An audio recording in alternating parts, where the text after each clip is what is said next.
It's because of their will and determination that this week we celebrate two anniversaries. The 88th anniversary of women winning the right to vote and the 45th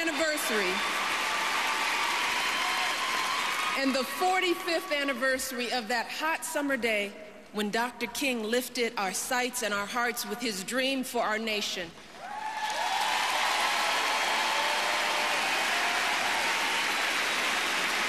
And I stand here today at the cross currents of that history, knowing that my piece of the American dream is a blessing hard won by those who came before me, all of them driven by the same conviction that drove my dad to get up an hour early each day to painstakingly dress himself for work, the same conviction that drives the men and women I've met all across this country, people who work the day shift, then kiss their kids goodnight and head out for the night shift without disappointment, without regret.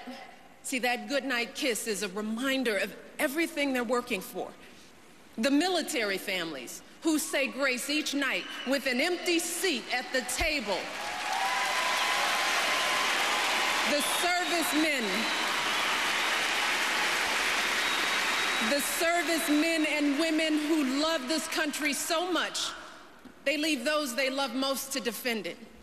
The young people across America serving our communities, teaching children, cleaning up neighborhoods, caring for the least among us each and every day. People like Hillary Clinton,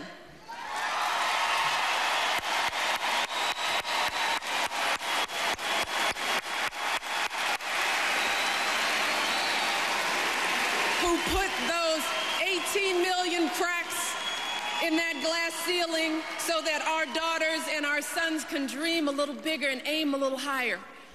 People like Joe Biden, who has never forgotten where he came from and never stopped fighting for folks who work long hours and face long odds and need someone on their side again. All of us driven by the simple belief that the world as it is just won't do, that we have an obligation to fight for the world as it should be. And that is the thread that connects our hearts. That is the thread that runs through my journey and Barack's journey and so many other improbable journeys that have brought us here tonight, where the current of history meets this new tide of hope. And you see, that is why I love this country.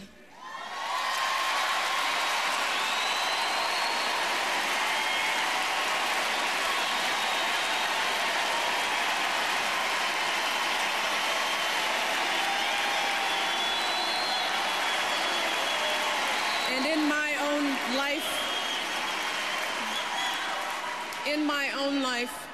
in my own small way, I've tried to give back to this country that has given me so much. See, that's why I left a job at a big law firm for a career in public service, working to empower young people to volunteer in their communities, because I believe that each of us, no matter what our age or our background or our walk in life, each of us has something to contribute to the life of this nation. And it's a belief that Barack shares, a belief at the heart of his life's work.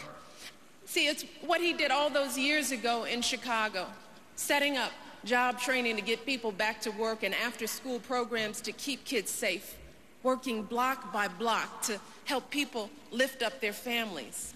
It's what he did in the Illinois Senate, moving people from welfare to jobs, passing tax cuts for hardworking families, and making sure women get equal pay for equal work.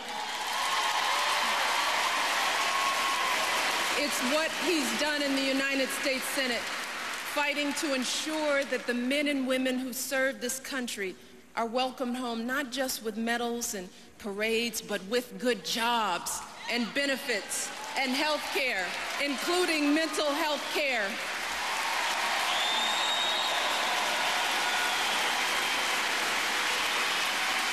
See, that's why Barack's running, to end the war in Iraq responsibly, to build an economy that lifts every family, to make sure health care is available for every American.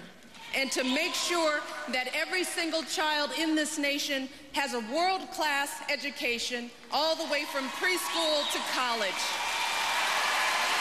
That's what Barack Obama will do as President of the United States of America.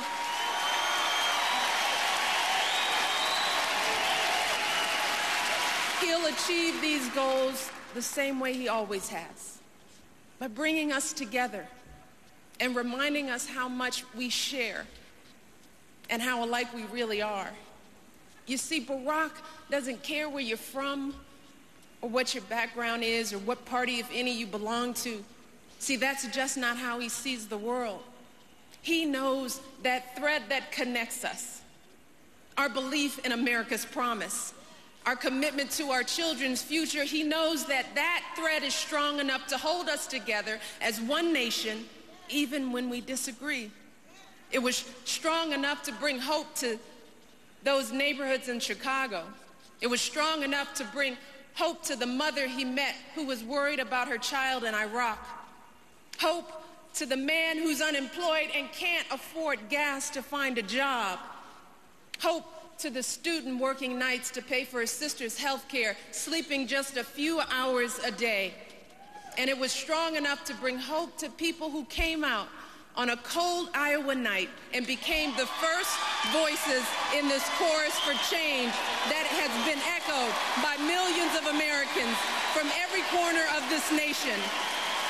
Millions of Americans who know that Barack understands their dreams. Millions of Americans who know that Barack will fight for people like them, and that Barack will bring, finally, the change that we need. And in the end, after all that's happened these past 19 months, see, the Barack Obama I know today is the same man I fell in love with 19 years ago. He's the same man who drove me and our new baby daughter home from the hospital 10 years ago this summer, inching along at a snail's pace, peering at us anxiously through the rearview mirror, feeling the whole weight of her future in his hands, determined to give her everything he'd struggled so hard for himself, determined to give her something he never had, the affirming embrace of a father's love.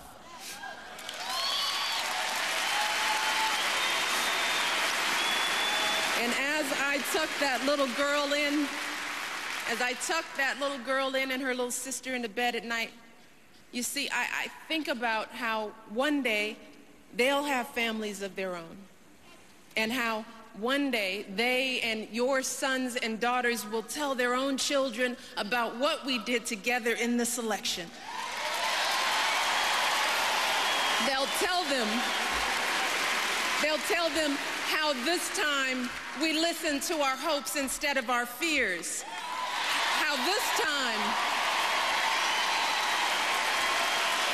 this time we decided to stop doubting and to start dreaming.